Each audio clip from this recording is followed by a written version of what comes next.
핍박의 문제에서 1장에서 핍박에 대해서 아주 잘 설명을 했습니다.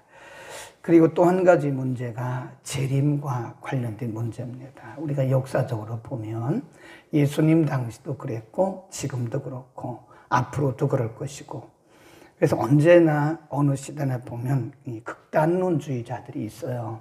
예수님이 분명히 오시는 건 맞는데 너무 극단론적으로 치닫다 보니까 이제 너무 그 여러 가지 현상들에 대해서, 나타나는 현상들에 대해서 한쪽으로 쏠리는 이 쏠림 현상.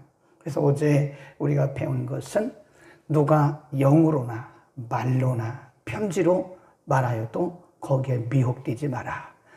예수님은 마태복음 24장에서 마지막 때가 되면 큰 표적을 행한다.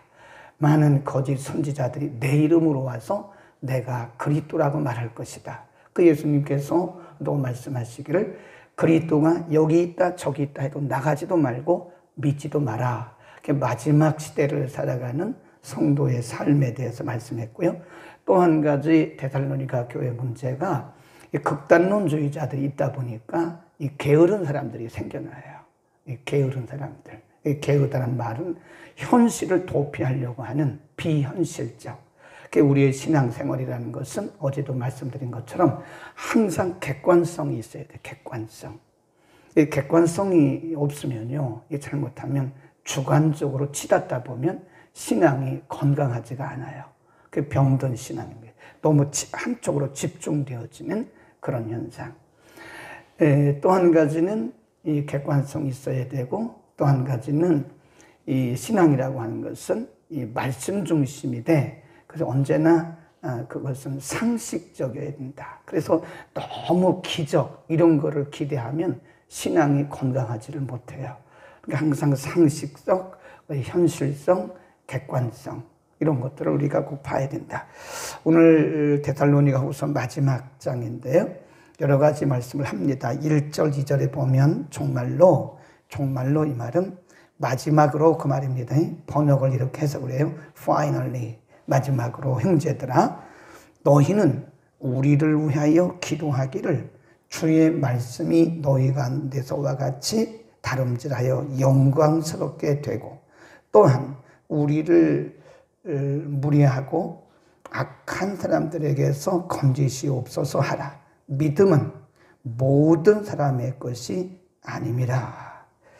1절에 보면 우리를 위하여 기도하기를 그랬습니다. 쉬지 마라. 우리를 위해서 계속해서 중보기도하라. 우리가 누구죠?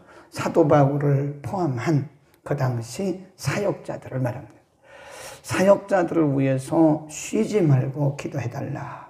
끝까지 기도해달라. 그 사역을 잘 할 수 있도록 우리가 우리의 이 땅의 존재 의미는 예수님께서 오실 때까지 우리가 복음을 전해서 하나님의 나라를 확장해 나가는 확장. 우리의 기도의 제목도 하나님 나라 확장이고요. 교회 사역의 목표도 하나님 나라 확장입니다. 그러니까 개인적으로나 교회적으로나 우리가 공동체적으로 어떤 기관에 있어서 목표는 항상 하나님 나라 확장이에요. 아멘. 그러니까 우리가 섬기는 교회가 다르고 서로 다 교단도 다르고 하지만 우리가 항상 하나가 되어야 하는 이유는 하나님 나라가 복음을 통해서 확장되어야 되기 때문에 그런 것이다. 그래서 사도 바울은 말하기를 우리를 위해서 기도해달라 하는 겁니다. 아멘. 우리가 오늘 기도의 주된 제목이 뭡니까? 물론 개인적인 문제도 있죠. 개인적인 여러 가지 기도 제목들이 있죠. 우리가 직장 문제도 있고 사업의 문제도 있고 자녀의 문제도 있고 취업의 문제도 있고 여러 가지 문제가 있을 수 있는데, 그러나 궁극적으로 우리의 기도의 목적은, 그리고 목표지는 하나님 나라 확장이다. 복음을 통해서. 그래서 우리가 매일매일 기도하는 우리의 기도 제목 중에 이 사역자를 위한 기도 제목이 꼭 포함이 돼야 돼. 이렇게 말씀을 또 합니다. 쭉 내려가서 11절 시작. 우리가 들은즉 너희 가운데 규모 없이 행하며 도무지 일하게 아니하고 일만 만드는 자들이 있다. 이 데살로니가 교회가요, 초대교회 여러 교회들 중에서 제가 볼 때는 거의 1등, 2등, 3등 안에 드는 교회예요. 굉장히 성숙한 교회예요. 사도행전 17장에 보면 베레아 교회가 나오거든요. 근데 베레아 교회도 굉장히 성숙한 교회인데 이 베레아 교회 다음으로 성숙한 교회가 데살로니가 교회 정도라고 생각이 돼요. 그런데 아무리 성숙한 교회라도요, 그 중에도 또 이런 분들이 있는 거예요. 극단적 종말론주의. 뭐 예수님 곧 오시는데 결혼해서 뭐하고, 예수님 곧 오시는데 일은 해서 뭐하고, 예수님 곧 오시는데 돈은 벌어서 뭐하냐, 애는 낳아서 뭐하냐. 이게 극단론주의자들이에요. 언제나 있습니다. 지금도 있어요. 그 사람들이 있다는 얘기를 들은 거예요. 거기 보니까 일하지 않고 일만 만든다. 다니면서 이 집 저 집 다니면서 무의도식한다. 무의도식이란 말은 일하지 않고 먹기만 한다. 그러니까 말만 만들어내는 거예요. 그래서 그 사람들에 대해서 뭐라고 얘기를 하느냐. 거기 보세요. 6절. 형제들아, 우리 주 예수 그리스도의 이름으로 너희를 권하노니 규모 없이 행하고 우리에게 받은 유전대로 행하지 아니하는 모든 형제에게서 뭐래요? 떠나라. 규모 없이 행한다. 그 말은요, 일하지 않고 그냥 게으르게 지나는 자들을 얘기하는 거예요. 11절에도 그랬잖아요. 너희 가운데 규모 없이 행하는 자들이 있다. 8절. 누구에게서든지 양식을 값없이 먹지 않고 오직 수고하고 애써 주야로 일함은 너희 아무에게도 누를 끼치지 아니하려 함이니 우리에게 권리가 없는 것이 아니요 오직 스스로 너희에게 본을 보여주어 우리를 본받게 하려 함이라. 사도 바울이 자신 얘기를 하는 겁니다. 사도 바울은요, 우리가 그것을 텐트 메이킹 미셔너리라고 해요. 그러니까 자비량 선교. 낮에는 열심히 다니면서 복음 전했어요. 그리고 밤에는 일을 해서 카누 이런 걸 만들었다 그래요. 그 역사에 보면 배 이런 것들을 만들어서 팔아서 자금 조달, 선교비 조달을 했다는 거죠. 그래서 사도 바울이 그 얘기를 하는 거예요. 우리가 여러분에게 복음 전하고 헌금 받을 권리가 없습니까? 그러나 우리가 여러분에게 누를 끼치지 않고 열심히 낮에는 복음 전하고 저녁에는 일을 해서 선교비를 조달한 것은 여러분에게 본을 보이기 위한 것입니다. 라는 거예요. 그러니까 결코 일하는 게 이게 부끄러운 게 아닙니다. 나는 기도만 한다고. 그거 좋은 거죠.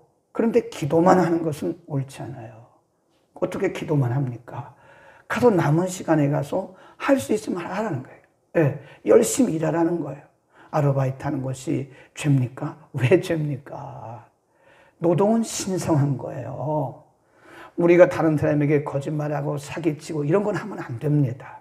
그러나 내가 땀 흘려서 수고하는 것은 그게 굉장히 신성하다고 저는 그렇게 생각을 해요. 그래서 하나님께서 출애굽기 20장에 보면 안식일 계명을 주시면서 엿새 동안은 힘써 일하라 그랬어요. 네, 우리가 그걸 신학적으로 뭐라 그러냐? 노동명령 그럽니다. 그리고 안식일에는 예배를 드리잖아요. 그거를 예배명령 그리고 써놓으세요. 이렇게 쭉 7이라고 써놓고 1에서 6까지는 노동명령 또는 문화명령 그리고 7번째 날 이거는 예배명령이라 그래요. 그러니까 이거를 뒤집어 말하면 한 주 동안 열심히 일하지 않은 사람은 예배 드릴 자격도 없는 거예요. 엿새 동안 게으름 피고 엿새 동안 놀러 다니고 엿새 동안 그렇게 무의도식하다가 주일날 와서 거기에 드리는 예배가 거룩한 예배가 될 수 있느냐? 아니라는 거죠.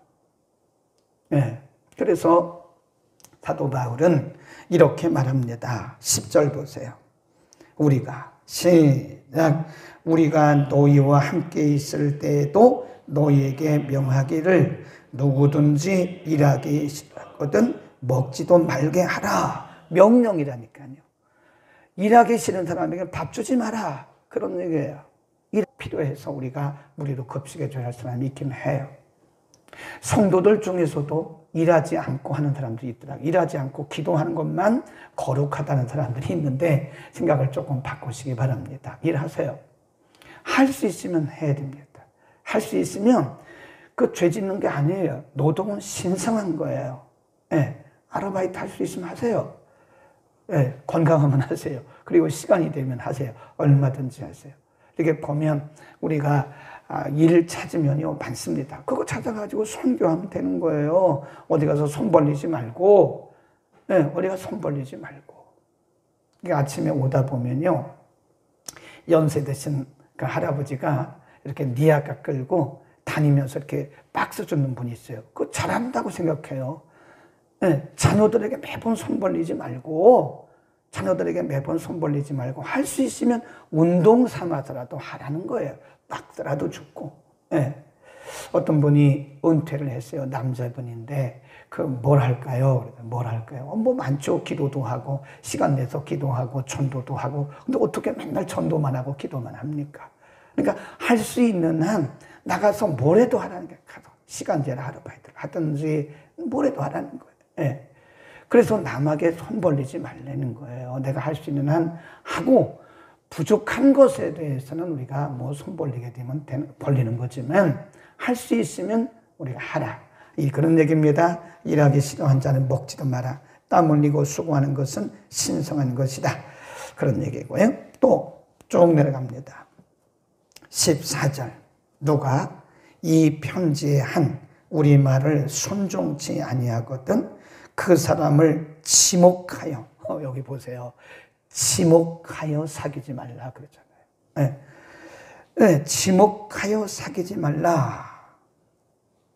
그런 사람이 있으면 돌아서라, 이런 표현도 해요. 거기 보면 6절 끝에 보세요. 6절 끝에도 보면 규모 없이 행하고 우리에게 받은 유전대로 행하지 아니하는 모든 자에게서 뭐라 그래요?